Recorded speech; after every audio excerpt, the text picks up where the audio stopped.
히브리서 기자는 예수님에 대해서 이렇게 표현을 했어요. 히브리서 1장 2절, 3절 말씀에 보면 예수님은 어떤 분이신가? 라고 이야기할 때에 이렇게 이야기를 합니다. 만유의 상속자로 세움을 받았다. 또 예수 그리스도로 말미암아 모든 세계가 지어졌다. 그분은 하나님의 영광의 광채시고 하나님 본체의 형상이시다. 능력의 말씀으로 만물을 붙드시고 죄를 정결하게 하시는 일을 하신 하나님이시다 라고 이야기합니다. 그래서 히브리서 1장 2절 3절 말씀을 정리를 해보면 예수 그리스도는 창조주이시고 구원자이시며 지금도 모든 만물을 다스리시는 하나님이시다 라고 정의를 내릴 수 있어요. 여러분 믿습니까? 오늘 우리가 믿고 있는 예수님은 그냥 여타 다른 종교 또 다른 어떠한 우리 인간이 만들어 놓은 신과 전혀 다른, 이거는 전혀 다르다고 하니까 비교해서 다름이 아니라 비교 불가요. 비교할 수 없는, 그래서 그 하나님이신 예수 그리스도는 창조주이시고 구원자이시고 지금도 오늘 나를 포함한 여기에 있는 우리 모두를 포함하여 모든 만물을 다스리시는 하나님이시다 라고 하는 것을 히브리서 기자는 이야기해요. 여러분 이 사실을 마음으로 믿으시고 입술로 시인하실 수 있기를 소망합니다. 이러한 믿음이 우리가 이 마지막 때에 구원받은 하나님의 자녀로서, 즉 강을 건너온 인생으로서 흑암의 권세에서 건짐을 받고 그의 사랑의 아들의 나라로 옮겨진 자로서의 삶을 어떻게 살아야 하는지 가르쳐 주시기 때문에 이 믿음과 고백은 매우 중요하다라는 것이죠. 그래서 우리가 이 믿음과 또한 고백을 삶의 현장에서 지속적으로 드러내 보이기 위해 2장 1절에서 이 이야기를 하는 거예요. 우리 성경을 보면서 읽어봅시다. 2장 1절입니다. 시작. 그러므로 우리는 들은 것에 더욱 유념함으로 우리가 흘러 떠내려가지 않도록 함이 마땅하니라. 아멘. 우리가 들은 것, 그러니까 예수 그리스도의 존재와 사역에 대해 들은 것을 더욱 유념함으로 또 깊이 생각하고 더 깊이 묵상함으로 말미암아 우리가 흘러 떠내려가지 않도록. 지난 시간에 이 말씀을 나누면서 어떻게 이야기했습니까?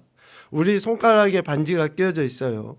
그런데 좀 반지가 흘렁하다든지 그러면 나도 모르게 뭔 일 하다 보니 그냥 반지가 빠져버린 거예요.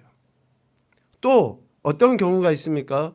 국을 떠서 먹는데 나도 모르게 그냥 국이 숟가락에서 흘러서 떨어져요. 이것이 흘러 떠내려가다 라고 하는 원어의 의미거든요. 내가 잊어먹고 싶어서, 내가 알기 싫어서가 아니에요. 나도 모르는 사이에 자연스럽게 잊어버리게 되는 것이 우리 인생이라는 거예요. 여러분, 망각이라고 하는 것은 하나님이 우리에게 주신 축복인데 실질적으로 잊어먹지 말아야 될 것을 잊어먹으니까 문제가 되는 거예요. 그런데 우리가 들은 것, 즉 예수 그리스도의 존재와 사역에 대해서 분명히 들었음에도 불구하고 그것을 흘러 떠내려가 버리도록 하는 것은 마땅하지 않다라고 이야기합니다. 오늘 우리가 예수 그리스도께로부터 들은 것에 유념하지 않고 흘려 떠내려가도록 한다고 하면은 그러한 모습을 2장 3절에서는 큰 구원을 등한히 여기는 것이다 라고 해요. 등한히 여기는 것이다. 가치 없게 여기고 소홀히 여기고 큰 구원을 가볍게 여겨버리는 것이다. 여러분, 구원보다 더 큰 가치가 어디에 있습니까? 저는 오늘 찬양하면서 그런 마음이 들더라고요. 참 우리 기독교, 예수님을 믿는다고 하는 이 종교는 좀 뭐라 그럴까? 좀 앞뒤가 안 맞는다고 할까? 우리가 믿고 있는 핵심의 교리는 뭐예요? 죽음이에요, 죽음. 예수 그리스도의 십자가 대속에 죽임 당하심. 그래서 나도 죽음, 그 위에 이제 부활을 우리는 이야기하지만 실질적으로는 십자가의 종교 죽음이잖아요. 그런데 가만히 우리의 찬양이나 또 말씀들을 보다 보면 어떤 표현들이 많이 나옵니까? 찬양하라, 송축하라, 기뻐하라, 감사하라. 네. 댁에 가셔서는 꼭 아멘을 하셔요. 우리에게 십자가를 이야기하고 죽음을 이야기하는 종교인데 어때요? 늘상 기뻐하라, 감사하라, 희락이라고 이야기해요. 이게 우리 이성으로 이해가 됩니까? 여러분, 어떤 종교가 막 이렇게 박수치면서 손들고 노래하면서 하는 종교가 어디 있습니까? 대충 불교라든지 다른 어떤 종교만 봐도 그냥 목탁소리 잔잔하게 해놓으면서 그 뭐 피리 같은 거 불면서 이렇게 박수치면서 춤추며 찬양하고 노래하는 종교는 없어요. 십자가를 이야기하고 죽음을 이야기하는데 여러분, 구원이라는 것은 바로 그거예요. 예수 그리스도께서 죽임당하셨지만 우리에게는 완전한 소망, 완전한 해방, 완전한 자유를 우리에게 허락하시는 것이기 때문에 이 큰 구원의 가치를 등한히 여겨서는 안 된다는 거예요. 어떤 상황에서든지 기쁨과 감사함으로 찬양함으로 우리가 구원받은 존재라고 하는 것을 드러내 보이는 것이야말로 우리가 이 세상 한가운데서도 결코 수치를 당하지 아니하고 기쁨으로 이 길을 걸어가는 것이다라고 하는 것을 우리에게 이야기해 주셔요. 그러니 여러분, 찬양하실 때 손들고 찬양하시고 춤추고 찬양하시고 박수치고 찬양하고, 아니 세상 사람들도 건강에 좋으려고 건강 박수 막 이렇게 친다는데 찬양하면서 박수 치면 건강이 더 오지 않겠습니까? 제가 오늘은 박수를 이렇게 좀 많이 쳤어요. 이렇게 두 곡을 박수 치니까 여기가 이게 또 운동이 되구나. 여러분, 손들고 한번 찬양해 보세요. 찬양 한 곡 우리가 손들고 찬양을 못해요. 그런데 운동하는 선수들 계속 하다 보면 또 근력이 생기지 않겠습니까? 하나님께서 우리에게 주신 이 큰 구원을 등한히 여기지 아니함, 이것이 예수 그리스도로 말미암아 주신 최상의 은혜라고 하는 것을 우리에게 이야기해 주십니다. 이것을 이야기하기 위해 오늘 우리가 읽은 2장 5절 이하의 말씀에는 그 예수 그리스도께서 구원의 창시자이시다라고 하는 것을 이야기하고, 그 구원의 창시자이신 예수 그리스도께서 우리에게 주신 은혜로 말미암아 우리가 이 땅에서 어떻게 살아가야 하는지를 구체적으로 가르쳐 주셔요. 첫 번째, 예수 그리스도는 모든 사람을 위하여 죽음을 맛보신 하나님이시다라는 것을 이야기합니다. 요한 장로는 하나님께서 왜 육신의 몸을 입고 이 땅에 오셨는지 명확하게 우리에게 가르쳐 주시고 있는데요. 요한복음 3장 16절과 17절 말씀에 보면 하나님께서 육신의 몸을 입고 이 땅에 오신 분명한 목적에 대해서 이야기합니다. 이 구절을 같이 읽어보겠습니다. 시작.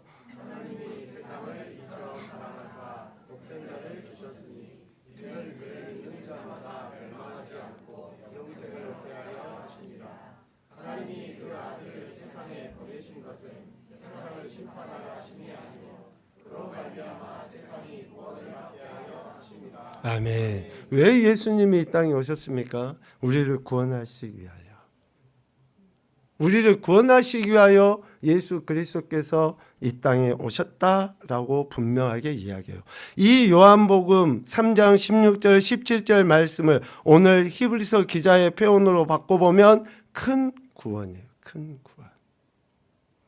구원이라는 그 단어에 큰 자를 붙이는 것은 뭐예요?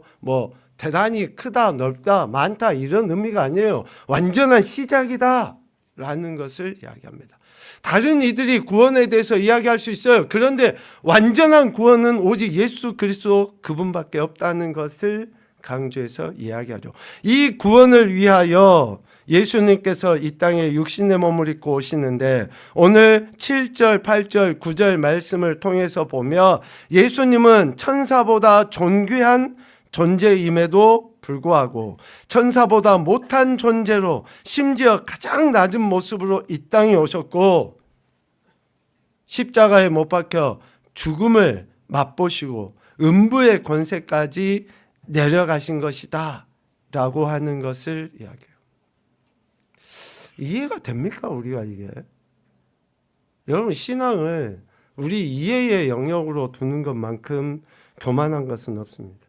하나님이신 그분이 육신의 몸을 입고 이 땅에 오시는 것도 이해가 안 되지만 오셔서 우리를 구원하려고 하시면 그냥 요술봉 같은 걸 휘둘러서 하실 수도 있잖아요. 그런데 그게 아니라 자기 자신이 십자가에서 죽음을 당하셔야지만이 되는 방법을 쓰시는, 도저히 이해는 되지 않지만 하나님께서는 완전한 구원을 이루시기 위하여 직접 그 일을 태초부터 계획하셨고 그 계획하심을 친히 성취하심으로 인해 이 사실을 믿는 자들, 모세가 광야에서 노뱀을 들었을 때 쳐다보는 자들과 같이 쳐다본 자들, 믿는 자들, 이 구원을 얻게 하셨다라고 이야기하고 있습니다.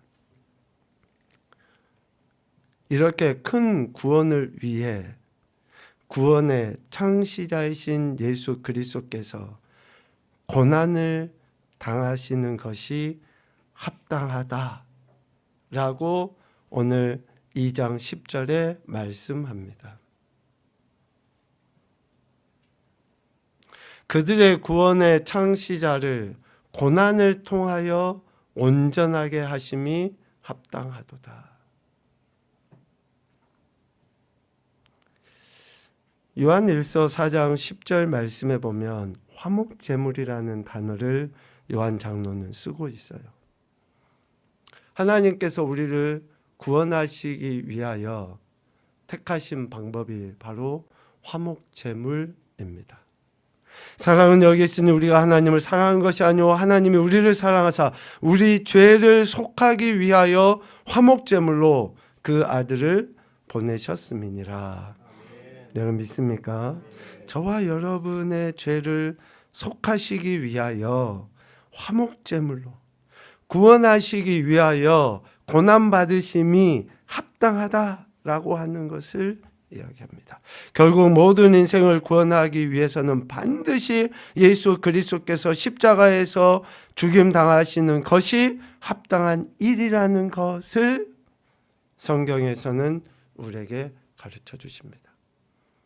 그러니 합당하다라고 이야기했으니 우리가 어떻게 해야 됩니까? 예수님이 십자가에 못 박혀 죽임 당하시는 것이 나의 죄 때문이라고 우리가 믿고 또 선포하고 또 그분이 우리에게 지시하는 바에 대해서 우리가 실천하고 이런 것들을 통해서 그 고난받으심이 합당하다라는 것을 우리가 어떻게 해야 되는 거예요? 인정하고 높여드려야 되는 거예요. 아니 왜 하나님 그 방법이십니까? 왜 하나님 이렇게만 하셔야지 돼요?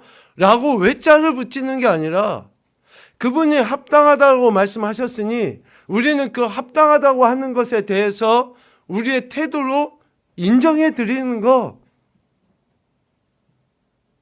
이것이 하나님께서 큰 구원의 창시자로 세우신 예수 그리스도를 우리가 높여드리는 것이고 하나님의 뜻하신 바를 이루어드리는 것이다 라는 거죠. 이 큰 구원을 위해 구원의 창시자이신 예수 그리스도, 그분으로 말미암아 우리에게 주어진 정체성, 호칭이 뭐냐면요, 오늘 11절에 보면 형제라는 단어를 써요. 형제. 거룩하게 하시는 이는 예수 그리스도이시죠. 거룩하게 함을 입은 자들은 오늘 저와 여러분입니다. 예수 그리스도께서 고난당하심, 즉 우리를 위해서 고난당하심을 합당하게 여기심으로 말미암아 우리가 이제는 거룩하게 함을 입은 자들이잖아요. 이들이 다 한 근원에서 난지라. 한 근원, 하나님에게서 난 것이다. 그러므로 거룩하게 하시는 이와 거룩하게 함을 입은 자들이 형제라는 거예요. 예수 그리스도는 맏아들이시고 우리는 예수 그리스도를 믿음으로 말미암아 하나님을 아버지라고 부르는 양자, 양아들이 되었다라고 이야기해요. 그래서 저와 여러분이 예수님을 구원자와 왕으로 고백함과 동시에 그냥 버릇이 없는 것처럼 여기지 마십시오. 예수님이 나의 형님, 오빠, 예수님은 오빠라고 부르는 것도 좀 약간 어색하긴 하겠습니다. 그런데 오늘 히브리서 기자는 분명하게 이렇게 얘기해요. 예수님과 예수님을 믿는 인생들이 형제다라고 하는 것을 우리에게 이야기해 주고 있습니다. 하나님의 아들이신 예수 그리스도로 말미암아 구원받고 하나님의 자녀가 된 우리 그리스도인들은 하나님 아버지 안에서 예수님과 형제일 뿐 아니라 성도들 간의 형제. 오늘 첫 번째 찬양 여러분 어떻게 부르셨습니까? 정말 함께 지어져 가는 지체로서, 머리이신 예수 그리스도의 몸된 지체로서 각각의 역할은 다르지만 한 몸을 이루어서 하나의 뜻과 목표를 향해 머리가 지시하는 대로 나아가는, 이게 우리 한 인생도 그렇지만 교회 공동체의 본질의 모습이고 또 그렇게 예수 그리스도를 믿는 각 가정의 본질의 모습인 거예요. 함께 지어져 가는 것. 왜? 한 형제로 부르셨기 때문에 그렇다라는 거죠. 그런데 11절 말미에 보면 참 우리에게 위로를 주는 대목이 나와요. 그러므로 형제라 부르시기를 부끄러워하지 아니하시고, 오늘 우리를 한 형제라고 부르시는 데 있어서 하나님이 부끄러워하지 않아요. 창피스럽게 여기지 아니하시는 거예요. 뭐 우리가 엄청 대단해서가 아니에요. 내가 뭔가 열심히 있어서가 아니에요. 내가 막 대단히 뭐 교회 봉사도 하고 헌신도 하고 뭣도 하고 해서 부끄러워하지 아니하는 게 아니라 나는 여전히 연약하고 부족하고 나약하고 아무것도 못하지만 단 하나 거룩하게 함을 입은 그것 때문에 우리를 부끄러워하지 아니하신다는 거예요. 할렐루야. 축복합니다. 여러분은 이러한 존재예요. 하나님 아버지가 여러분을 보시면서 부끄러워하지 않으셔요. 왜? 하나님의 피값, 예수 그리스도 피값으로 산 그 존재인데 우리가 뭘 하고 안 하고의 문제가 아니라니까요. 아니 여러분 자녀를 낳아서 키워보시니까 알잖아요. 그 아이 그냥 그 존재 자체만으로도 얼마나 감사하고 얼마나 기쁘고 행복합니까? 그냥 그 존재 자체만으로요. 여기에서 부모들이 아이를 낳아가지고 애기 똥냄새 맡으면서 감사하지 않은 사람 있습니까? 감사하지 않은 사람 있어요?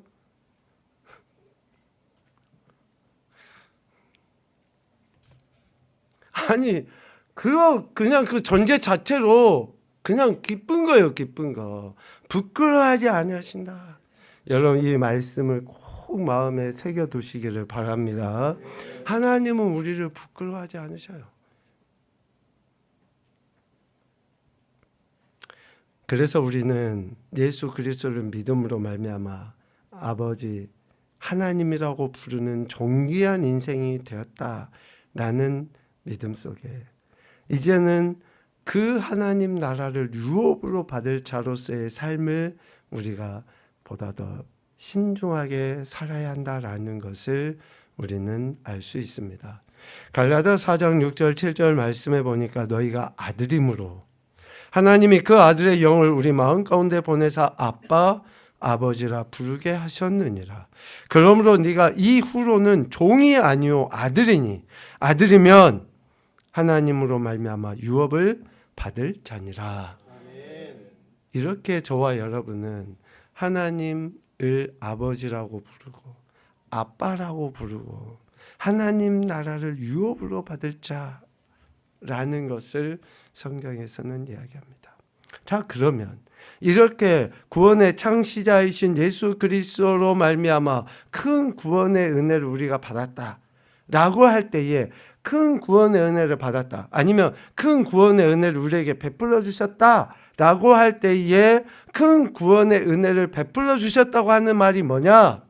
오늘 14절 말씀을 통해서 첫 번째로 죽음의 권세를 이기게 하심이라는 거예요. 죽음의 권세를 이기게 하심.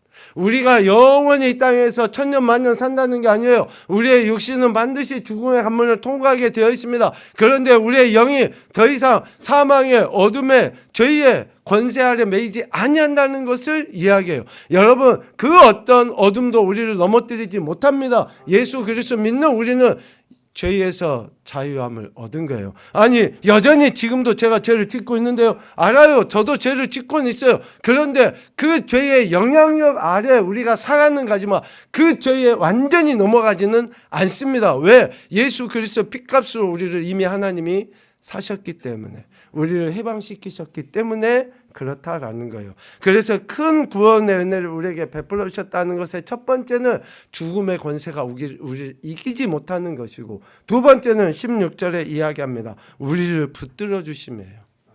할렐루야. 여러분 축복합니다. 하나님이 우리를 붙들어 주셔요. 여러분 다른 어떤 거 의지해도 하나님이 우리를 붙드시고 도우시고 인도하시는 것보다 더 확실한 방법은 없습니다.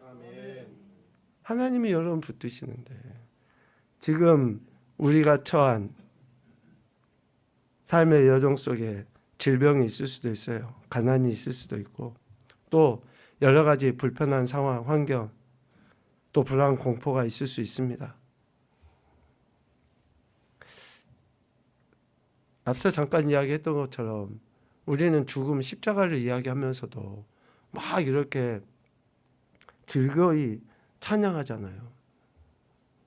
여러분 미안하지만 혹시 여기에도 계실런지 몰라서 죄송스럽긴 하는데 여러분 안에 불안증, 우울증, 그러니까 병원에서 진단을 받아서 우울증이라는 이런 병명을 우리가 갖고 있잖아요. 약의 도움도 받으십시오. 그런데 가장 빨리 확실하게 해결받을 수 있는 것은 여러분 찬양이에요. 찬양을 우리가 하나님께 고백하잖아요. 그러면 신기하게 우리의 영이 우리의 그 정서를 이렇게 다스리게 돼 있어요. 그래서 이런 그 염려, 불안, 이런 우울 이런 것들이 있잖아요. 금방 없어져 버려요. 약보다도 훨씬 빨라요. 그래서 신약 구약이라고 이야기하는 거예요. 약보다도 훨씬 빨라요. 그러니까 그 어떤 약보다도. 그래서 신약 구약이라고 이야기한다니까요. 이렇게 우리를 붙들어 주셔요. 하나님께서 우리가 그 어떤 어둠이나 불안이나 염려나 근심, 걱정 가운데 빠지지 않도록 사망의 권세에서 놓이게 하신 그분이 그 어떤 것을 못 하시겠습니까? 여러분 그 어떤 것을 주님이 못 하시겠어요? 우리를 붙들어 주시는 은혜, 이게 큰 구원의 은혜라고 이야기합니다. 이렇게 예수 그리스도로 말미암아 구원받았다라고 하는 것이 우리 삶의 실제적인 감사와 찬양으로 드러나고 영광으로 나타나며 하나님만 의지할 수 있도록 인도해 주시는데, 그 이야기를 오늘 히브리서 기자는 12절과 13절 말씀을 통해서 정확하게 표현을 해놨어요. 하나님의 자녀로서, 즉 큰 구원의 은혜를 받은 자들로서 부끄럽지 않는 삶을 살아가는 것이 무엇인가? 첫째는 12절의 이야기예요. 주의 이름을 선포하며 찬송하는 삶이 부끄럽지 않는 삶이에요. 하나님의 크신 이름을 찬양하고 선포하고 찬송하고, 여러분이 어떤 일들을 하실 때도 찬양을 흥얼거리면서 해보세요. 정말 놀랍게 새 힘이 솟아납니다. 시금치를 먹어서 새 힘이 아니라 찬양을 하면 시금치가 나요. 새 힘이 나요. 시금치 먹어서 새 힘이 난다는 말을 여러분 알아들었습니까? 우리 아이들은 모를 거예요. 뽀빠이가 되는 찬양이 그렇게 강력한 힘이 있다는 것을 우리에게 이야기해줘요. 부끄럽지 않는 삶을 살아갈 수 있도록. 베드로 장로는 오늘 히브리서 2장 12절 말씀과 유사하게 우리에게 이러한 교훈으로 이야기하셔요. 베드로전서 2장 9절 말미에 보면 이렇게 돼 있죠. 이는 너희를 어두운 데서 불러내요. 그러니까 흑암의 권세에서 불러내요. 그의 기이한 빛에, 즉 하나님의 사랑의 아들의 나라에 들어가게 하신 이에 아름다운 덕을 선포, 찬양, 찬송하게 하려 함이라. 이를 위해서 우리를 제사장 삼아 주셨고 왕 삼아 주셨고 자녀 백성 삼아 주셨다라고 분명하게 이야기합니다. 즉 큰 구원의 은혜를 왜 우리에게 베풀어 주셨는가? 주의 이름을 선포하며 찬송하며 살도록 하기 위함이다 라는 것이고요. 두 번째는 13절에 이야기합니다. 예수 그리스도를 의지하며 살 때에 부끄러움을 당하지 않아요. 예수 그리스도를 의지하며 살 때에. 이사야 8장 17절 말씀을 같이 읽어보겠습니다. 시작. 이제 야곱의 집에 대하여 얼굴을 가리시는 여호와를 나는 기다리며 그를 바라보리라. 아멘. 이스라엘 백성 남유다가 하나님 말씀에 불순종해요. 계속 하나님을 멀리하고 떠나려고 해요. 우상을 섬겨요. 그래서 하나님께서 야곱의 집에 대하여 얼굴을 가리셔버린다고 이야기해요. 얼마나 저들이 불행하고 안타깝습니까? 그런데 이사야 선지자는, 그런데 하나님의 백성을, 그런데 하나님의 말씀을 바라보는 자들은 여호와를 기다리며 그를 바라보리라. 의지하겠다 라고 이야기하는 거예요. 여러분 뭘 바라보시겠습니까? 뭘 의지하겠어요? 아니 이 땅에 사람 우리는 의지할 수가 없다고요. 이 땅에 있는 존재하는 그 어떤 것도 반드시 변화되게 돼 있어요. 물질도 변화되게 되고 모든 것은 변해요. 그런데 어제나 오늘 영원토록 변함없이 동일하신 우리에게 큰 구원의 은혜를 베풀어 주신 그 하나님만은 절대적입니다. 그 하나님을 바라보는 거예요. 그 하나님을 바라보는 거. 그 하나님을 바라본다고 하는 것이 무엇일까? 여러분 각각의 개인의 묵상을 통해서 점검하십시오.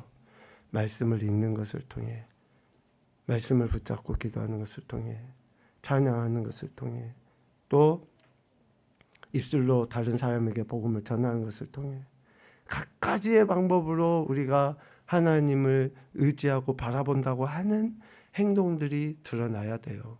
그리할 때에 우리가 부끄러움을 당하지 않을 수 있습니다. 제가 몇 차례 이야기 드렸잖아요. 10년 동안 같이 회사 생활하고 같이 동기로 이렇게 지냈는데 옆에 있는 친구가, 옆에 있는 직원이 내가 교회 다닌지를 몰라 이거는 정말 부끄러운 일이에요. 부끄러운 일. 10년 동안 밥 한 번 같이 안 먹었겠습니까? 10년 동안 어떤 서로 간의 마음의 이야기를 나눈 적이 없을까요? 그런데 그 입에서 한 번도 식사 기도조차도 없어. 한 번도 예수님에 대해서 이야기하지 않아. 이게 부끄러운 거지. 뭐가 부끄러운 겁니까? 돈이 없는 게 부끄러운 거예요? 건강하지 못하는 게 부끄러운 겁니까? 우리 자녀들이 다른 사람들보다 더 좋은 직장 다니지 못하는 게 부끄러운 거예요? 아니에요. 진짜 부끄러운 것은 내가 예수 그리스도를 드러내지 못한 거고 예수 그리스도를 의지하지 못한 것이 부끄러운 거예요. 부끄러운 거예요. 여러분, 정말로 우리가 세상의 생각이나 세상의 가치로 살지 않았으면 좋겠습니다. 우리 교회가 규모가 크고 적고의 문제가 아니에요. 우리가 다니는 직장의 어떤 그 크고 적음의 문제가 아니에요. 내가 예수 그리스도를 의지하느냐 선포하느냐 하지 못하느냐가 문제입니다. 여러분, 이번 주부터 당장 여러분이 다니는 직장에서 식사기도 지금 해라고 하면, 저도 식사기도 하면 뭐 한 10초도 못해요. 그런데 정말 10초라도 눈 감고 한번 해보세요. 감사합니다. 다른 사람들이 반드시 여러분에 대해서 여러분의 구원의 가치를 인정해 줄 날이 올 겁니다. 그러면 그들이 궁금해요. 예수님 믿는 것은 뭔가? 말씀을 정리하겠습니다. 우리를 구원하시기 위해 오늘 17절 18절 말씀 봐보십시오. 그러므로 이야기합니다. 우리를 구원하시기 위해 범사의 형제들과 같이 되심이, 그러니까 우리 인간과 같이 되심이 마땅하다고 여기신 예수 그리스도께서는 하나님의 일에 자비하고 신실한 대제사장이 되어 백성의 죄를 속량하려 하셨어요. 그래서 시험을 받아 고난을 당하심으로 시험을 받는 자들을 능히 도우실 수 있는 것입니다. 이 엄청난 영적 비밀과 진리를 오늘 히브리서 기자는 우리에게 이야기하고 있습니다. 그래서 저와 여러분이 예수 그리스도를 믿음으로 말미암아 구원받는다고 하는 이 진리에 대해서 우리가 아멘 하는 것이고, 그렇게 구원받은 자녀로서 이제 우리 각자의 삶의 현장에서 주신 모습 속에 감사와 찬양과 선포할 뿐만 아니라 그 주님만을 바라보고 의지하는 삶의 삶으로 우리를 자녀 삼아 주신 아버지 하나님께 영광 올려드리고 그 나라를 이 땅에서 누리며 사는 인생이 되는 거예요. 사도 바울은 그래서 자신의 전생에, 즉 예수 그리스도를 영접하고 난 이후의 전생애를 매 순간순간 사명이라고 여기며 살았어요. 매 순간순간을 사명으로 여기며 살았어요. 여러분의 사명이 뭐예요? 뭐 목회자나 아니면 장로나 어떤 직분의 그 사명이 아니에요. 오늘 우리에게 큰 구원의 은혜를 베풀어 주신 그 은혜에 대한 감사와 찬양과 의지와 결단의 태도로서 우리가 매 순간을 사명자로서 살아가야 한다는 것을 이야기합니다. 사도행전 20장 24절 말씀을 읽고 마치겠는데요. 우리에게 큰 구원의 은혜를 베풀어 주신 그 하나님의 은혜에 감사하시고 우리가 영적 제사장으로서의 사명을 삶의 현장에서 이러한 다짐과 결단으로 살아낼 수 있기를 소망합니다. 같이 보죠. 내가 달려갈 길과 주 예수께 받은 사명 곧 하나님의 은혜의 복음을 증언하는 일을 마치려 하면 나의 생명조차 조금도 귀한 것으로 여기지 아니하노라. 아멘.